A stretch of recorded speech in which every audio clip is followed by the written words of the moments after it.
욕심을 버릴수록 제가 더 성인들이 이해가 되고 성인들의 마음을 이해하겠더라고요. 버리다 보니까 욕심을 다 버렸다는 게 아니라 공부에 대해 뭔가 제가 왜곡해서 바라보던 그런 편견들과 제 좀 무리한 욕심들을 버렸습니다. 그랬더니 공부가 뭔지 좀 와닿더라고요. 성인들이 무슨 말 했는지를 알겠더라고요. 조금 보이더라고요. 그래서 그걸 깨달은 바가 있어서 한 10년 하다가 그걸 겨우 알아서 홍익학당을 열고 10년 전에 2004년에 열고 지금 2014년이니까 딱 10년 됐습니다. 또 양심을 얘기하면 사람들이 이해해 주시고 양심이라고 이걸 설명해야 제일 좋더라 하는 걸 또 제 나름에 또 깨달았습니다. 그래서 양심이 답이란 책을 작년에 냈고 작년 말에 그래서 앞으로 학당은 양심으로 밀자. 특정 종교를 얘기하면 다들 또 분열이 일어나니까 양심이란 말에는 이견이 없을 것이다 하는데 양심도 또 제각각이에요. 원래 양심도 시끄럽지만 그래도 양심이란 말이 제일 보편적으로 종교를 초월해서 합의할 수 있는 말이더라고요.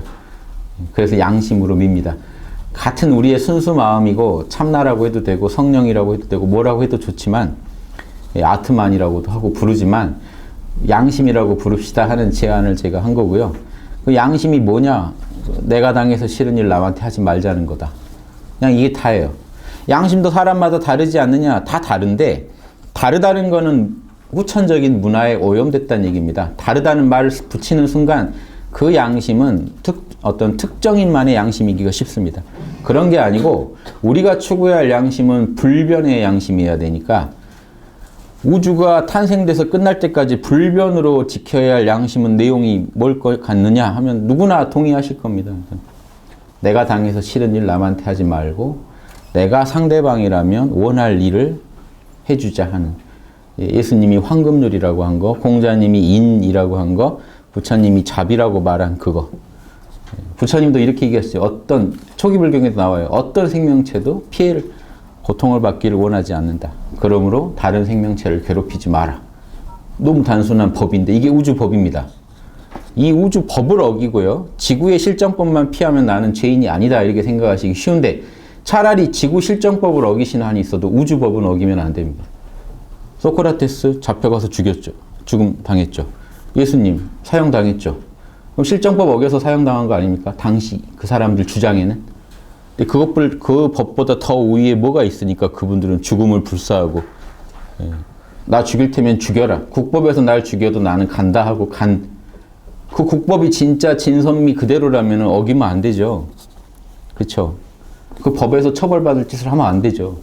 그런데 왜 그렇게 하셨을까요? 실정법보다 그 거대한 우주에 한 먼지만한 그 지구 거기서 또 더 작은 한 나라마다 지키는 법이 근거가 뭘까요? 도대체 우주에서 그 법이 존재할 수 있는 사실은 양심이거든요. 법의 근거도 양심이고 그렇죠. 우주법이 양심입니다. 우주법이고 그러면 우주법을 지키는 사람이 원래 실정법에 걸릴 리가 없죠. 그런데도 실정법이 이상하고 국법이 이상하다고 하면은 그거는 인간들이 만든 그 제도가 이상한 거지 우주법에 못 미치고 있다는 얘기죠. 그랬을 때 성인들은 뭘 택합니까? 우주법을 택하지 부족한 인간의 법을 넘어간단 말이죠. 그 정도의 통찰력이 없는 분이 함부로 법을 어기겠다 그건 말이 안 되는 얘기고요. 그러니까 우주법, 양심법이 말하는 걸 정확히 한다면 무고한 생명체를 죽여서 너 이익을 취해라는 설사 그런 법이 있다 하더라도 지키면 안 되는 거죠. 그러니까 그 법을 존중하면 안 되는 거죠. 그래서 이 법 너머에 있는 진정한 우주법, 불변의 법을 우리가 연구하는 전문가들이 나와야만 그 전문가들이 군자고 사도고 보살이고 하는 겁니다. 이 몸뚱이는 시공간 안에 묶여서 작은 지구에 이 먼지만한 우주에서 먼지보다 작은 이 지구에 그것도 사분 오열된 어떤 지역에 특정 지역에 위치하고 있지만 정신만은 우주만 해야 됩니다. 그래서 우주가 가는 방향, 우주법을 정확히 이해하고 우주법을 지키겠다라고 맹세한 그 영혼들이 그렇게 따르는 영혼들은요 우주적인 영혼들이죠. 이런 분들을 우리가 성인이라고 하는 겁니다. 몸뚱이가 이스라엘에 태어나고 뭐 인도에 태어나고 이게 문제가 아니에요. 집이 가난했고 부유했고 이런 게 문제가 아니고 그분이 위대한 거는요 그 안에 있는 영원한 법, 우주의 법을 온몸으로 구현했기 때문에 위대하신 거죠. 그래서 우리도 좀 그거 해보면 안 되냐? 이제 이게 화두죠. 우리도 그렇게 좀 살면 안 되나? 특히 이 남한에서, 한반도에서 그런 문화가 좀 일어나면 안 되나? 예. 이거 뭐 된다 안 된다는 누가 막는 게 없지 않습니까? 먼저 이해한 사람이 하는 거지. 지금 관찰해 보니까 전 세계에서 뉴에이지 오네, 새로운 시대가 오네 하고 또 기존 시대를 비판하고 부정부패하고 욕을 하지만 정확하게 양심은 뭐다, 정의는 뭐다라고 사실 아는 걸 유치원생도 다 할 수 있는 얘기지만 진지하게 이게 답이라고 믿는 사람이 없는 것 같습니다. 이대로만 하면 된다는 거를. 이 한반도에서 저는 홍익인간을요, 한 10,000년 전부터라고 생각합니다. 저희 선생님도, 그 보모 선생님도 10,000년 전부터 그게 나왔다. 뭐 한단곡 이런 거 잘 안 믿습니다, 저는. 그런 거 차치하고라도 그러고 그냥 문화를 봐도요, 한 10,000년 전부터 고조선 땅에서 문명이 있었단 말입니다. 근데 문명이라는 걸 생각해 보시면 인간이 모여서 같이 산다는 건요, 거기에 뭐가 전제돼 있겠습니까? 내가 당해서 싫은지 너도 하지 말라는 거죠. 내 거 훔쳐가지 마라. 내가 사냥해 놓은 거 너 가져가지 마라. 네가 땀 흘려서 사냥해라. 하지만 사냥 못할 어려운 처지인 사람은 우리가 도와주겠다. 거기에 다 들어있어요. 복지니 뭐니 정의니 사랑이니가. 아메리카 인디언들, 여기 만주에서 나간 사람들이거든요. 만주에서 베링의 역 건너서 간 아메리카 인디언들 문화를 제가, 그럼 분명히 우리랑 비슷한 게 있을 것 같아서 8,000년, 10,000년 전에 나갔으니까 거기도 그러면 홍익 문명이 있어야 되잖아요. 똑같은 철학이 있습니다. 선교사들이 그 보고서에 보면요, 선교사들이 인디언한테 가서 감동받았어요. 아침마다 하느님한테 경배 드리는 거 보고 우리들을 보다 훨씬 잘하는 것 같다고. 처음에 선교사들이 당황했습니다. 그럼 결론 어떻게 냈습니까? 서양이 다 죽여버리는 걸로 내렸습니다. 그 문화를 파괴해버리는 걸로. 기독교 문화가 아니니까. 기독교 방식으로만 경배해야 되고 기독교 방식으로만 신앙해야 된다라고 죽여버리는 식으로 결론을 냈는데, 처음에 간 선교사들은, 여기서 선교사를 그만둔 사람도 나와요. 도저히 이 사람들이 더 영성으로 뛰어난 것 같은데, 인디언들이. 이걸 다 하고 있었어요. 하느님한테 경배드리고 모일 때 꼭 원형으로 모입니다. 우리는 평등하다. 여럿이 모여서 찌그러지지 않은 원을 만들 때 우리가 모두 하나가 되는 거다. 완벽해진다. 예, 이런 평등 사상, 그리고 회의로 모든 걸 결정하고, 거기에 아파치나 추장들이, 아파치가 아버지란 뜻입니다. 그 민족의, 그 부족의 아버지들이, 예, 영성이 높은 분들이, 단순히 뭐 쌈자라고 이런 분이 아니에요. 돈 많고. 영성이 높은 분들이 아파치가 돼서 병도 고쳐주고 지혜도 가르쳐주고 문제가 터지면 황금줄에 맞게 처리하게 도와주고, 그리고 사냥할 때 짐승 죽일 때도 반드시 기도문을 외고 죽입니다. 내가 어쩔 수 없이 너를 죽이지만 반드시 이렇게 좋은 데 쓰겠다 하는, 안타깝다 하는 걸 고하면서 사냥을 하고, 그 아바타 영화에 나오는 그런 게 다 아메리카 인디언들이 하는 겁니다. 그리고 사냥 못하는 사람이 있으면 다 도와주고, 이게 사회주의 이상으로 잘하고 있었어요. 그 복지를. 그런 문명을 그냥, 문명이 떨어진다고 그분들이 무기를 개발 안 했다는 이유로 그냥 강한 무기 가지고 간 사람들이 쓸어버렸죠.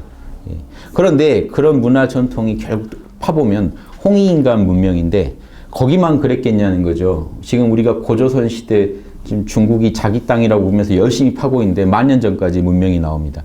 그럼 그 문명이 그렇게 생겨먹지 않았을까요? 그게 우리 삼국유사에 하늘에서 하느님의 아들인 환웅이 내려와가지고 홍익인간 하려고 내려와서 신의 도시를 만들었다고 했던 자리거든요. 이걸 아셔야 됩니다. 아메리카 인디언들도 다 했던 거고 실제 있었던 일입니다. 우리 여기는 왜 없었을까요? 당연히 있었을 텐데, 전설에도 내려오는데 지금 그 땅을 중국한테 뺏기는 마당에 거길 파볼 수가 없어서 지금 우리가 이러고 있습니다.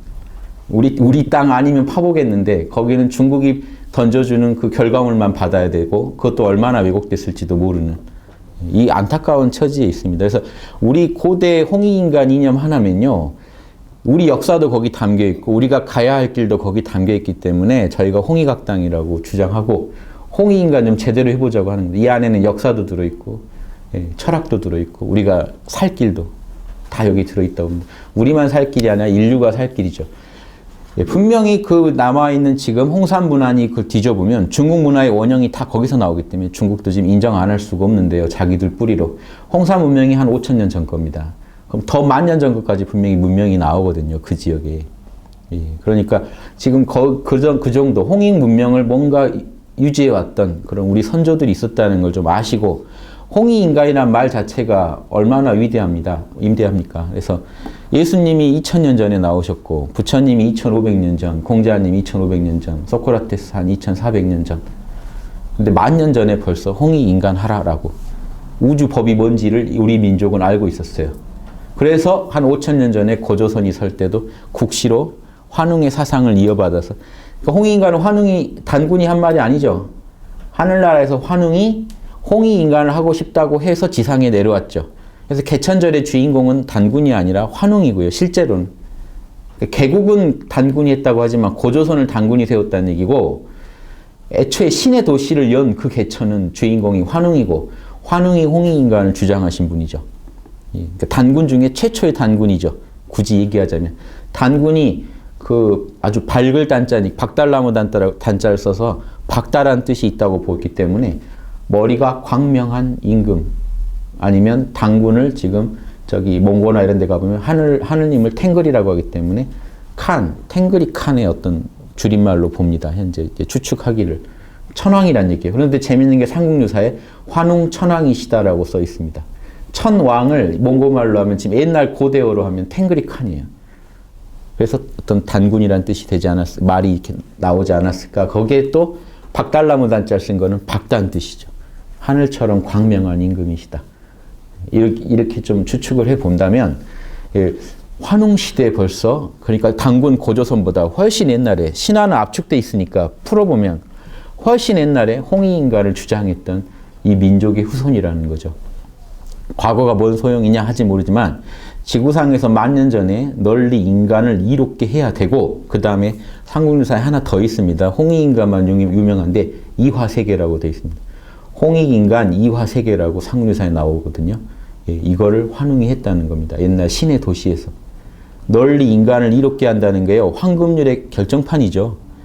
내가 원하는 걸 해주고, 내가 상대방이라면 원했을 걸 해주고, 내가 상대방이라면 절대 원하지 않았을 걸 안 해주기만 하면 인류는 삽니다.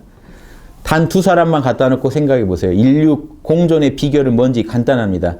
단 2명만 모아놔도 싸웁니다. 가족이건 누구건 간에 싸워요. 부모 자식 간에도 싸웁니다. 왜 싸울까요? 상대방이 원하는 걸 안 들어주고 자기 고집을 부려서, 욕심을 부려서 싸웁니다. 그러면 마음이 상하게 돼 있고 다툼이 일어나게 돼 있어요. 이게 중력의 법칙 이상의 고차원적인 우주 공식입니다. 왜 이게 고차원이라고 하냐면요, 중력이니 뭐니 하는 것들은요, 이런 물질계에서나 먹히는 거 아닙니까? 우리 영혼은 우주가 창조한 물건 중에 제일 신묘한 물건입니다. 생각, 감정, 이런 오감의 작용이라는 건요, 여러분의 마음의 작용은요, 어떤 물질보다 귀한 겁니다. 물질 차원이 아니니까요. 그럼 우주가 창조한 물건 중에 제일 신묘한 건 뭐냐? 예전 고대 철인들은 다 인간의 마음이라고 봤습니다. 그럼 인간의 마음에 적용되는 법칙은 얼마나 고차원 법칙입니까? 이런 물질 차원의 법칙보다 훨씬 고차원이라는 겁니다. 생장, 수장도 태어나서 죽고 뭐 사라지고 하는 거, 물질도 다 공통입니다만, 뭉쳤다가 별이 생겼다가 사라지고 우주가 생겼다 사라지고 다 공통입니다만, 인간의 마음에서 그게 펼쳐질 때는요, 인의의 지, 사랑, 정의, 예절, 지혜라는 고도의 진선미의 작업을 인간 마음은 구현할 수 있다고 본 겁니다. 그런데 인간 마음은 천차라, 쓰기 나름이라 아주 물화, 서경에 물화라고 되어 있습니다. 얘기에 물화. 인간이 욕심에만 치닫다 보면 물화된다. 물질화된다. 마음 쓰는 수준이 딱 물건같이 심플하게, 욕망이 일어나면 하고, 그렇죠? 뭐 욕심 나는 것은 무조건 하고, 욕망에 끌려다니는 아주 물질적인 삶을 산다. 마음을 그 정도로 쓴다. 근데 이 마음은 무형이라 쓰기 나름이라는 거죠. 수준 따라 너무 다르니까 같은 마음 같지만 여러분의 마음에 적용되는 공식이 천차라는 거예요. 어떤 분은 사랑, 정의, 예절, 지혜의 공식으로 굴러가고, 어떤 분은 희노애락, 어떤 분은 호리피해, 이익이면 따르고 피해면 싫어하는 아주 원초적인 마음으로 살아가시는 분도 있고, 그런 분들은 남에 대한 공감도 떨어지기 때문에 사이코패스처럼 돼서 결국에는 논어에 나오는 소인배죠. 사이코패스처럼 남의 공감을 못하니까 내 욕심만 충족된다면 여러 사람을 죽여도 조금도 부끄러워하지 않는 경지까지도 가기도 합니다. 물화된 마음이죠. 이렇게 마음은 천차라는 겁니다. 그래서 예전 철인들은 우주법 중에서도 고차원법, 인간의 영혼에 적용되는 고차원법을 알아내지 못하고 그 법대로 살지 못한 한에는 인간이라고 할 수도 없다라는 결론을 내립니다. 그래서 마르크스 아우렐리우스가 명상록에 뭐라고 썼냐면, 이게 소크라테스 철학을 그대로 기승한 건데요. 인간이 이성적으로 살면서 선악을 판단해서 선을 하고 악을 미워하지 않는다면, 피하지 않는다면 인간은 멸종된 것이다. 그러니까 거중만 인간이지 인간은 없는 거다 우주에. 이런 말을 할 정도는, 이런 분들은 알아요. 고차원적인 법칙을 인간이 이성을 가지고 따를 때만 우리가 인간이라고 한다. 동양에서 천지인 삼재라고 해서 우주를 구성하는 요소로 하늘, 땅, 사람을 치는데, 이때 사람에 여러분 우리 다 들어가는 게 아니에요. 하늘은 우주 공식대로 살죠. 우주 법대로. 땅도 우주 법대로 삽니다. 천지보다 위대한 게 인간이에요. 예전 동양 고전에는 다 서경에도 천지보다 위대하다 인간이. 왜? 천지는 공식대로 살 뿐이고 공식도 표현할 수 있는 공식이 초차원적인 거예요. 인간이 영혼을 가졌기 때문에 영혼이 우주의 아주 신묘한 창조물인 영혼을 어떻게 우주 공식대로 활용하느냐를 보여줄 수 있는 위대한 자리인데, 그렇게 했을 때 그 인간이 천지에 맞먹는 인간이라고 해서 천지인에 들어갑니다. 안 그렇다면 그냥 인은 천지 사이에 나란히 끼기에는 부족하죠. 천지는 최소한 공식대로 굴러가는데 인간은 공식대로 굴러가질 않아요. 우주가 원하는 대로 굴러가지 않고 자기가 원하는 대로 굴러갑니다. 그러니까 예수님도 그 마지막 기도하실 때 내 뜻대로 말고 아버지 뜻대로 하십시오라고 하면 아버지 뜻을 정확히 아시니까 이런 말을 하는 거 아닙니까? 그래서 내 욕심대로 하면은 내가 제대로 된 인간이 못 되고, 우주 공식대로 했을 때 내가 진짜 사람의 아들이고 인간이다 이렇게 생각하셨다고 볼 수 있죠. 이렇게 해서 우리가 공식이 뭔지 알고 공식대로 살기만 하면 우리는 우주에서 당당히 인간으로서 한정된 생을 살더라도 우주에서 당당히 인간으로 살았다. 인간이란 역할을 잘 소화했다고 말할 수가 있는데, 인간 중에 인간인 성인들 외에는 뭔가 부족한 게 있다는 거죠. 그런데 중용에 그래도 좋은 말이 있는 게, 중용에 우주의 공식은요, 쉬운 거는 필부 일반 남녀도 다 할 수 있고 어려운 거는 성인도 모른다고 그랬어요. 그러니까 여러분들 희망이 있는 거죠. 우리도 성인도 모르는 게 있다. 왜냐? 한 인간은 개체성이 있기 때문에 우주를 다 알 수가 없어요. 그 개체로서 최선을 다해 우주 공식을 따를 뿐이죠. 그런 게 성인이고요. 그런 존재가. 그런데 재밌는 건 우주 공식은요, 누구나 우리 우주에 사는 존재면 다 알 수 있다는 겁니다. 아무리 어리석어도. 필부도 다 알 수 있다. 그게 뭐냐면은, 황금률 모르는 사람이 있습니까? 누가 나 건들면 그 사람한테, 야, 난 너를 안 건드는데 왜 너 나를 건드느냐? 안 따질 사람 있나요? 황금률을 안다는 얘기입니다. 알긴 다 아는데 이걸 끝까지 파보질 않아요. 그런데 그분한테요, 황금률만 지키면 지구의 모든 인간관계의 모든 문제, 인간이 벌리는 모든 문제를 정치, 경제, 사상, 예술 다 해결할 수 있습니까? 하면은 갑자기 먹먹해질 겁니다. 멘붕이 올 겁니다. 그렇게 될까? 이게 그 차이입니다. 성인은 된다고 주장했는데 우리는 된다고 말을 못하죠.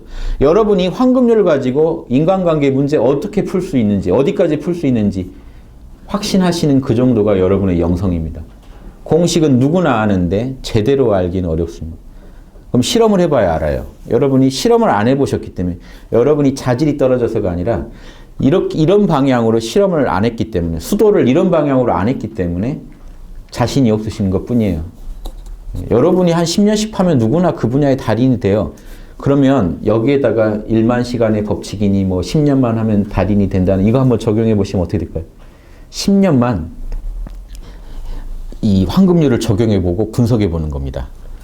가족 간에도 내가 내 욕심대로 하지 말고 상대방 욕심을 읽어낸 다음에 내 욕심과 상대방 욕심을 조화를 이루면서 한번 처신해 봤더니 결과가 이렇게 나오더라. 이 연구 결과가 10년간 누적되면요, 여러분은 달인이 돼요. 딱 보면 이제 알아요. 대충 어느 정도 해야 되는지.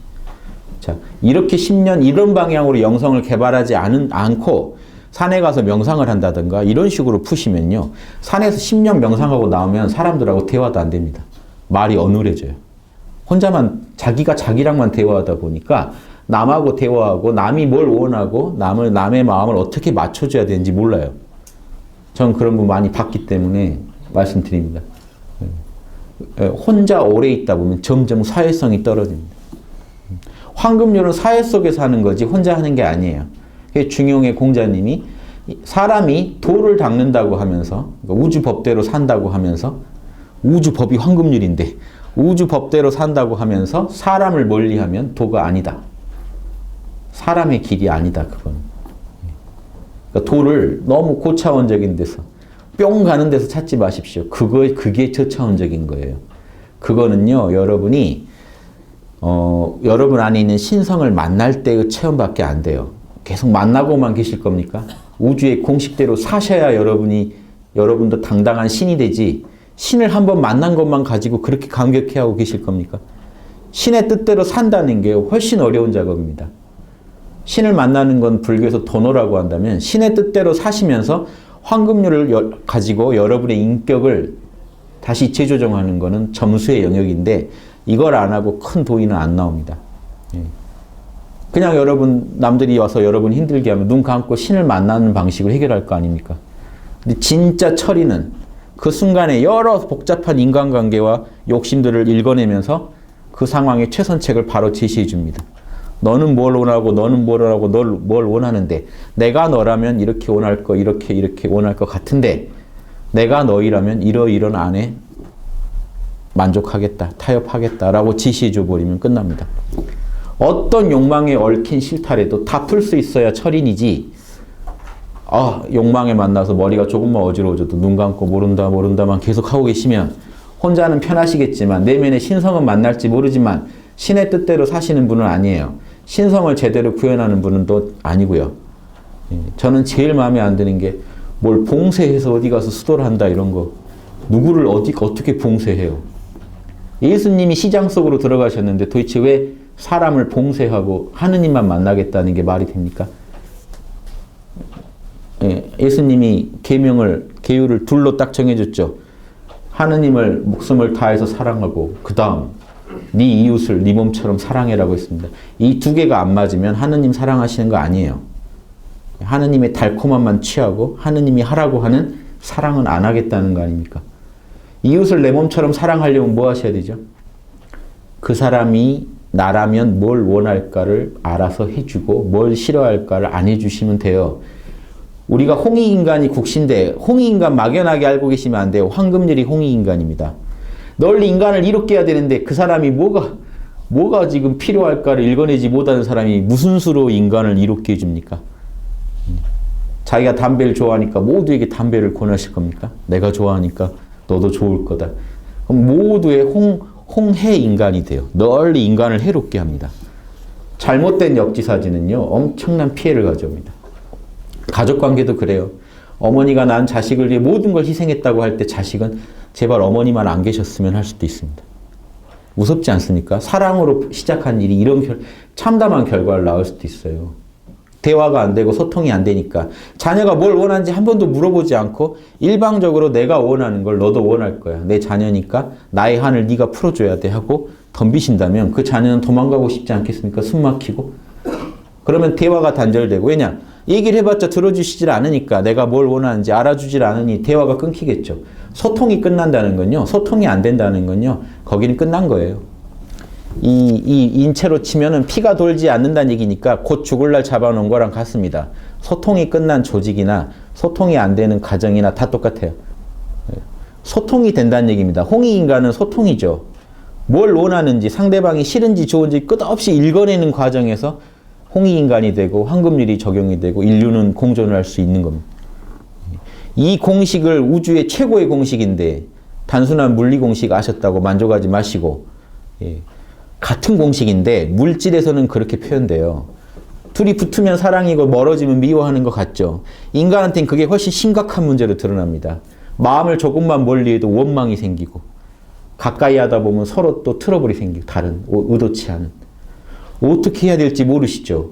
이게 인간의 고민이고 우주의 고민이에요. 우주가 최고의 창조물을 만들어놨는데 인간의 마음이라고 하는 이걸 쓰는 법을 다른 저차원적 존재들은 공식대로 굴러가니까 문제가 안 되는데 워낙 고차원의 이 창조물이다 보니까 자기가 연구해서 알아내서 써야 돼요. 엄청난 그 우주의 이 문제죠. 우주적 문제예요. 우주의 제일 꽃인데 가장 위험한 존재입니다. 자기가 찾아내주면 다행인데 그래서 우주에 성인들이 끝없이 태어나서 방향을 지시해주는 매뉴얼이 따로 없으니까 직접 우주에 이 신성들이 와서 보여주는 거죠. 나처럼 살으라 하고 소크라테스로 예수님으로 부처님으로 재밌는 게 그게 한 2500년에서 2000년 전쯤에 동시다발적으로 태어나셔서 동시대를 삽니다. 대부분. 신기하죠. 부처님, 공자님 같은 시대 살았어요. 왜 그 많은 시기 중에 딱 그 시기에 동시에 태어납니까? 성인들이. 소크라테스 바로 한 세대 뒤에 아마 맹자랑 비슷한 연대일 겁니다. 이렇게 끝없이 태어나서 그때가 인류가 도덕이 제일 필요한 때였기 때문에 그때 태어난 겁니다. 그런데 더 무서운 거는 지금이 오히려 더 필요할 때란. 그때는 한 문명 단위로만 도덕이 섰으면 됐는데 문명 단위의 문제였는데 지금 지구가 문명이 다 하나가 돼가지고요. 지구 차원의 문제가 됐어요.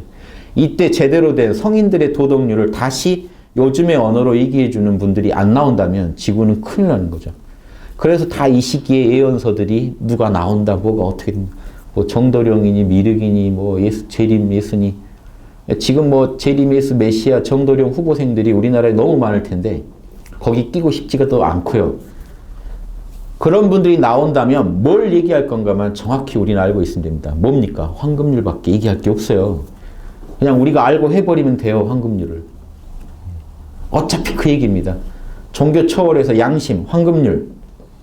황금률도 뭐 특정 종교 거라고 할지 모르겠습니다만은 양심대로 할 것. 우리는 홍익인간.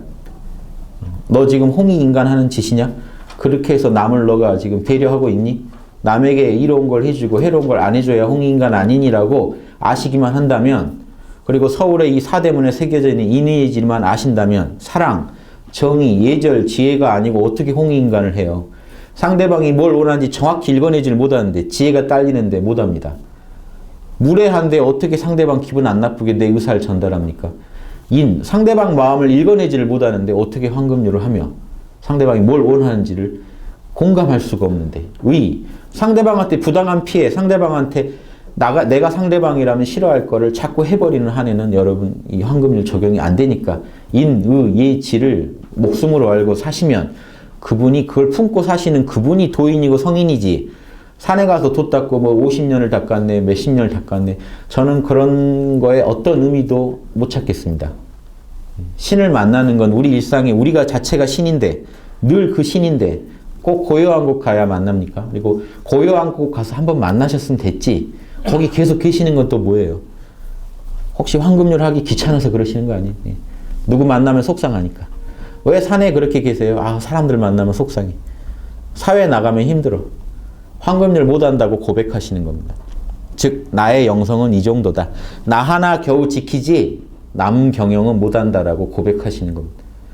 그런 약한 영성으로는 지구가 구제되지 않습니다.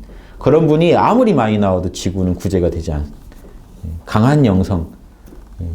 이 홍익인간 이 DNA에 새겨져 있는 우리 민족이 전 세계를 위해 할 수 있는 최고의 일은 황금률, 홍익인간, 자비를요 이 시대에 맞게 구현해서 보여주는 것.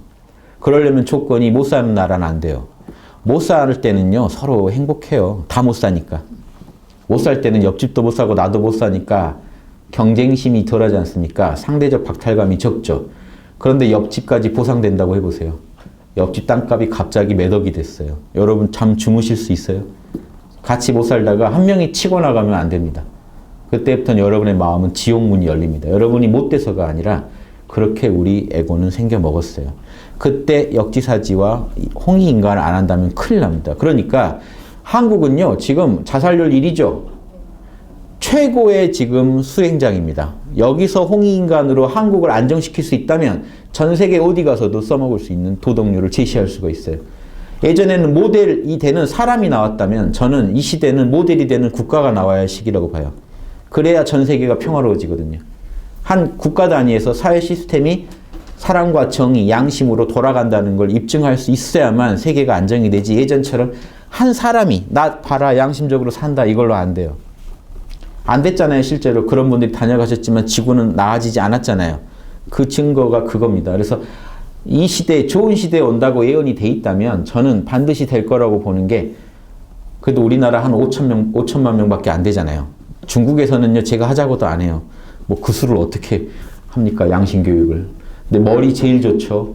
수도 적정하죠. 교육열 높죠. 여기서 방향만 잘 잡으면요. 한국에서는요. 충분히 한국이란 한 나라를 홍익인간 국가로 만들 수 있는 그 모델 국가로.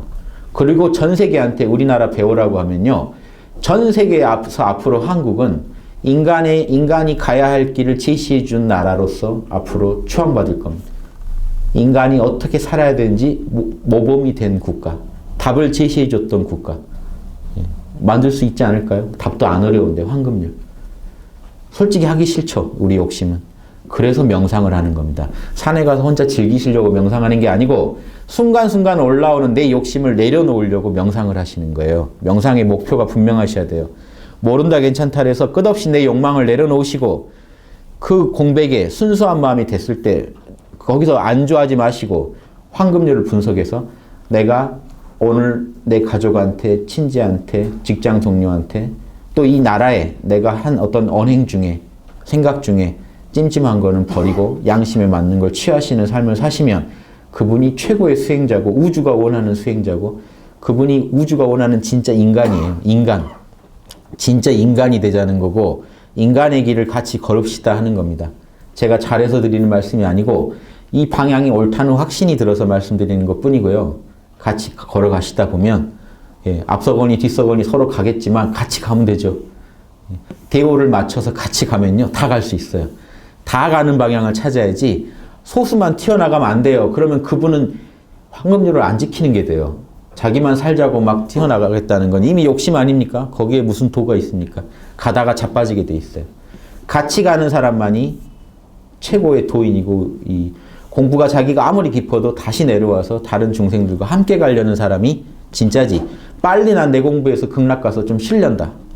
그 마음에 극락 갈 마음이 아니에요. 그 마음은 이미 극락 못 갑니다. 제가 장담하건대.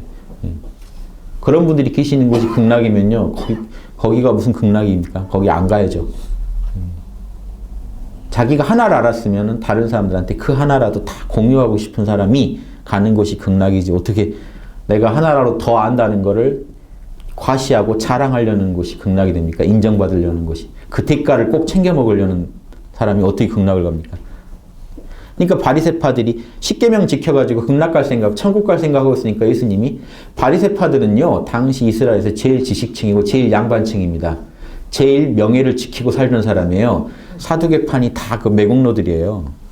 로마의 매국노들이 사두개 여러 파가 있는데 사두개파는 욕도 안 하시잖아요. 그러니까 바리새파만 제일 못된 사람처럼 알려져 있는데 그게 아니라 그 당시 제일 양반들이에요. 품위 지키고 살던 사람들이에요. 그런데 예수님은 왜 그런 사람 붙잡고 욕을 할까요? 나머지는 욕할 가치도 없는 거예요. 그런데 공자님도 예수님도 똑같습니다. 공자님은 향원이라고 마을에서 제일 칭찬받는 사람들을 지적했어요. 향원은 덕의 도적이다. 이거 알아두셔야 돼요. 꼭 양심 제일 비슷한 거를 비판하신 거예요. 꼭 양심 같은데 양심 아닌 걸 욕하신 거지 욕심은 애초에 그 욕할 가치도 없으니까.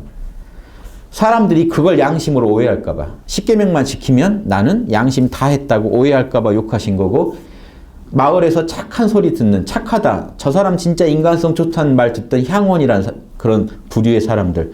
동네에서 제일 칭찬받는 부류를 욕했습니다. 덕의 도적이다.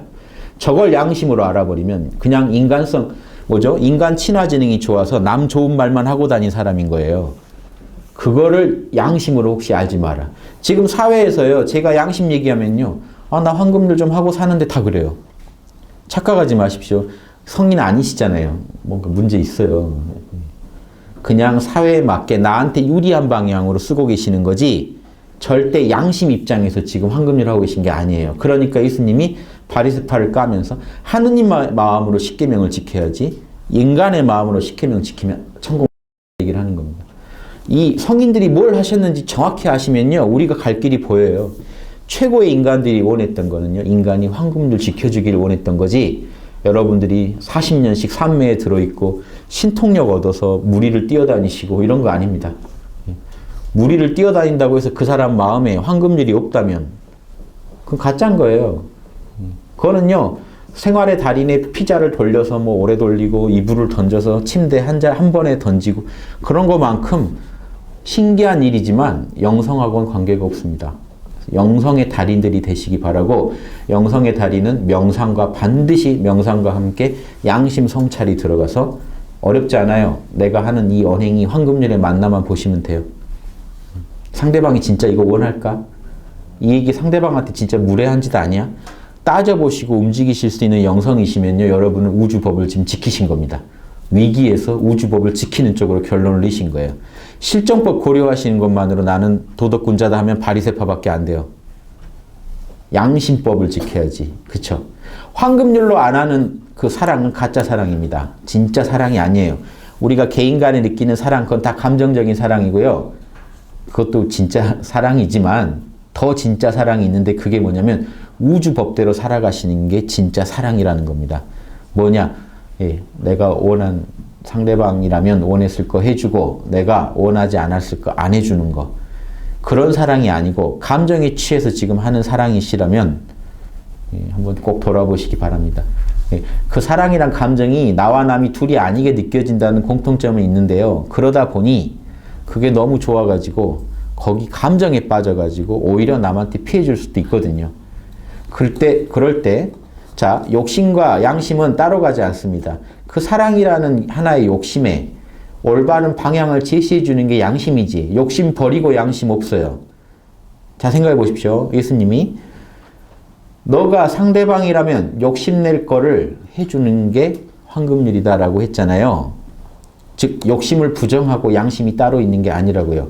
욕심을 잘 경영하는 걸 양심이라고 부르는 겁니다. 근데 양심하라고 하면 또 내 안엔 욕심이 너무 많아서 힘들어요 하시는 분, 욕심은 절대 여러분이 없앨 수 있는 게 아닙니다. 욕심을 없애겠다고 덤비시는 분이 제일 어리석은 수행자입니다. 죽을 때까지 욕심을 부리다 죽게 돼 있어요. 죽기 전에도 숨 한 번 더 쉬어보고 싶은 욕심이 있으실 거고, 배고프실 거고, 졸리실 겁니다. 욕심을 어떻게 버려요? 욕심은 하느님이 만들어주신 거예요. 여러분이 만든 게 아니에요. 여러분이 그 욕심을 양심에 맞게 못 쓰시는, 그게 여러분이 만드신 거예요. 그걸 반성하세요. 욕심 중에서도 그 욕심, 내가 무지하게 고집 부리고 있는, 나만 생각하는 그 욕심을, 양심을 넘어서 지금 부리고 있는 욕심을 내려놓으셔야지. 욕심 자체랑 싸우시는 분들은요, 무소유 이래가지고, 예수님이 무소유 하라고 안 했습니다. 갑자기 무소유 주장하면서 자기가 있는 소유욕을 버리겠다고 평생을 싸우다 갑니다. 인간의 길은 양심, 황금률을 실천하는 중에 이루어지지 욕망하고 싸우는 중에 이루어지는 게 아니에요. 이해되십니까? 상대방이 욕심내는 거 좀 들어주세요. 내 욕심 좀 다스려서.